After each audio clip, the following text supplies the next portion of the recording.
Hello everybody, I'm Rockman and welcome back to Sonic CD, where this time we're going through Tidal Tempest, which is water level.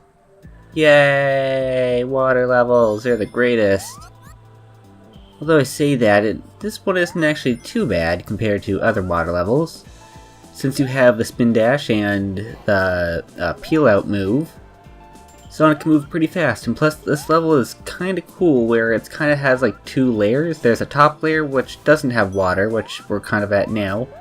Then there's a lower layer with water, so you can mostly avoid water. It's not as easily avoidable as, say, Aquatic Ruin in Sonic 2, but you can do it. But since I'm going after the roboticizers and Metal Sonic holograms, we have to go into water. We do need to go into water. There we go, words. Speaking of which, the first of those two should be right down here. Although, kind of need air though, so that still hasn't changed. There we go. There's Metal Sonic harassing some fish. We destroy that, the fish come back. They don't really do anything, but they appear, so that happens. Now, whether you count it as a pro or a con, when you start to drown in this game, there isn't actually any spooky death music, so we'll just get like a little warning sound that sounds kind of weird. It's not like spooky though, and like a countdown starts, so I'm not sure if you like freak out. Here it is. I'm running out of air. There was no death music there. Anywho, we're going through this tube, and right there, gasp, it's the roboticizer. Just need to go through there. Take that out. Boom. And now we made a good future in this place. And that's a spot that you can use to get to the past or future. Or maybe it's just the future. Or present, I don't know. There's minor changes between each time period, so maybe there is another spring there? I'm not sure. I don't have these maps memorized. Oh, I was about to do a, whatchamacallit? Peel out. That's something I should mention about this game. When you're doing a peel out or a spin dash, there's a bit of a delay. Like, when you charge it, that you can't just shoot off immediately, you have to hold it for like a second. So, that might annoy you. It's at first it kind of bugged me, but you get used to it, so whatever. It's not the worst, but it's not amazing. Anywho, now we're in Zone 2 of Round 3, I guess. That's what this game is going by. There's a shield there. There's only regular shields. There's no electric shields or fire shields or anything that'll appear in later games. Just a regular old shield. And bubbles. You get that air. Yeah. This place has some pretty good music. I like it. Has a nice aesthetic, although, like, as per usual, water levels aren't exactly the best. But it's livable. You can do it. It's not the worst. There are those firefly enemies which can be annoying if you jump into them, but they don't really do much. Here you want to bounce upwards. Those water pellets will shoot you forward, so you want to be careful. There's a couple springs right next to each other and a past sign, so you can just use these springs and boom! You're in the past. Amazing! Fantastic!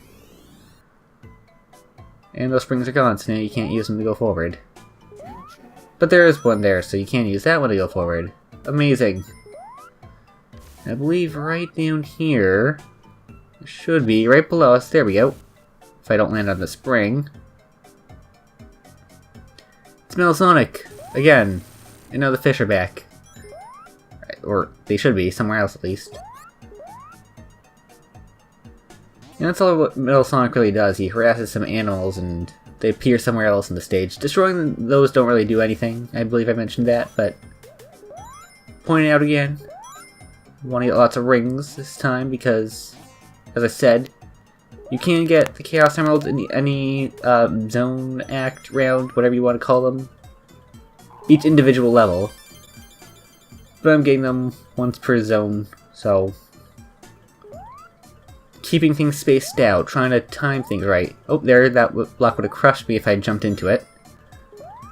Crushing still exists in this game, so you be careful. That's not good to get crushed. You will die. And that's no good. We made a good future, and we're going to Special Stage 3.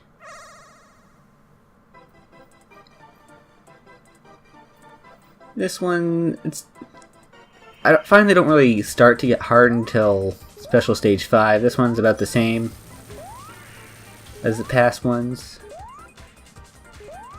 UFOs still fly in a pattern. I guess I should talk about the obstacles on the ground. There's like flat panels, those grayish black spiky ones, they'll take away your rings. Rings do nothing. That fan one I just jumped on will send you flying in the air. The spring ones, like those round red circles, those are springs, will bounce you up. Those multicolored arrows, they'll shoot you around in the direction they're pointing, and that's pretty much those. And of course the walls will bounce you around. But anyway, we have time stone number 3. Hooray! We're almost at a good future. Not really, we still have like 4 more to go. But we got another life. And a time stone. So yeah, that's good. Now we're in Tidal Tempest Zone 3. Now this first part of the boss, it's mostly just a chase. I believe it should be a chase, if I'm thinking of the right one. I believe it's this one that I'm thinking about. That's the right one. Yeah, there he is. Okay. Robotnik will start running away from you. You want to just keep jumping into him. I believe he keeps flying around until you hit him a certain amount of times. And then he'll do something. I'm not sure if he's leading you somewhere or what. Pretty sure you have to hit him a certain amount of times, though. There you go. Once he starts, like, shooting fire, you won't be able to actually hit him anymore. He goes super fast when you get near him. And then he'll start leading you to the actual boss fight. So, we're in water. What crazy contraption he could have here. Pretty much he surrounds himself in bubbles, kinda like the Eggman boss fight in Metropolis Zone, except instead of having to wait out in order to hit him, since they're just bubbles, you can just use them for air, and that's how you're going to be how you're going to be getting air in the water, because you will drown eventually if you don't hit him. While he's flying around, he'll be shooting these pellets at you. They're pretty easy to dodge, despite me getting hit by them, but I don't really care. I'm just trying to get these bubbles away as fast as possible. Once he's out of bubbles, or have less bubbles than usual, if he does a dipping move, you can hit him like that. And Eggman's defeated. Easy peasy, no problem at all. And that is Tidal Tempest complete. So that's all for this episode. I'll see you guys next time. Goodbye.